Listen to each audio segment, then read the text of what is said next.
Nice, grande métropole azuréenne, c'est ce que prévoit la réforme des collectivités territoriales et c'est peut-être ce qui se prépare dès à présent, car la communauté urbaine de Nice ne cesse de s'agrandir, phagocytant les communautés voisines. Elle comptera une quarantaine de villes d'ici l'année prochaine. Alors quelles conséquences pour la gestion de nos territoires? C'est le dossier de la rédaction, il est signé Magali Roubaud et Frédéric Tissot. Avec 530 000 habitants, elle regroupe la moitié du département.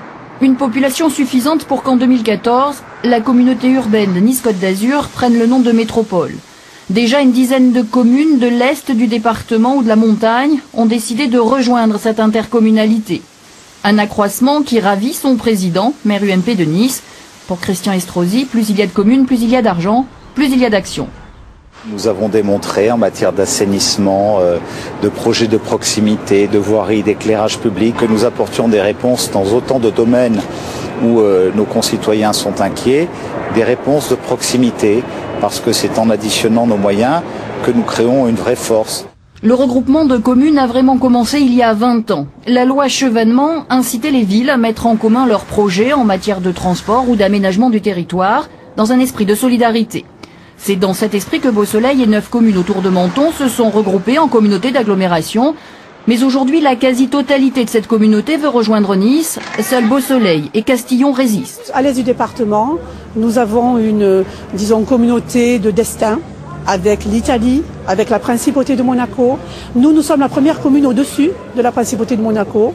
Nous avons le bassin d'emploi sous nos fenêtres et nous n'avons absolument pas besoin de nous rapprocher de Nice. Il y a eu une tentative de passage en force pour nous intégrer dans la communauté urbaine et on a souhaité que la population puisse prendre le temps et être associée aux intérêts ou aux inconvénients qu'il y avait à rejoindre la communauté urbaine. Pour le maire de Beausoleil, c'est clair, la décision d'intégrer la communauté urbaine de Nice a été trop rapide. Lorsque la communauté d'agglomération de la Riviera française a voté ce rapprochement, elle n'a pas consulté la population. Alors à Beausoleil, il a utilisé la seule arme possible, un référendum décisionnel.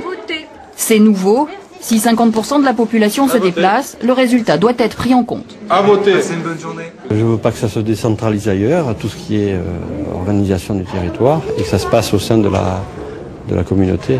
On se fiche pas mal de ce qui se passe à Nice ici. On dépendait toujours de Menton, je vois pas pourquoi on dépend de Nice. Je ne veux pas aller lui payer les tramways, les trucs qu'il fait là-bas à Nice. Le 17 octobre, plus de 92% de votants ont dit non, mais seulement 42% s'est déplacé, un coup pour rien. Isolés à l'est du département, Beausoleil et Castillon risquent d'être contraints de rejoindre la future métropole niçoise, à laquelle la réforme prévoit d'octroyer toute la fiscalité locale. Ce qui est extrêmement préoccupant, c'est que c'est une réforme qui ne sera absolument pas lisible, puisque sur un territoire de métropole, et c'est ça la volonté de Christian Estrosi, il récupérera à la fois les compétences de la région et les compétences du Conseil général, et donc il aura un pouvoir absolu sur tout. 14 métropoles pourraient très vite mailler le territoire national. Cette réforme pourrait bien signer la fin des collectivités territoriales actuelles. La fusion des conseillers généraux et régionaux, la réduction de leur nombre, sont autant d'indices de la volonté du gouvernement de changer l'organisation politique et administrative de la France.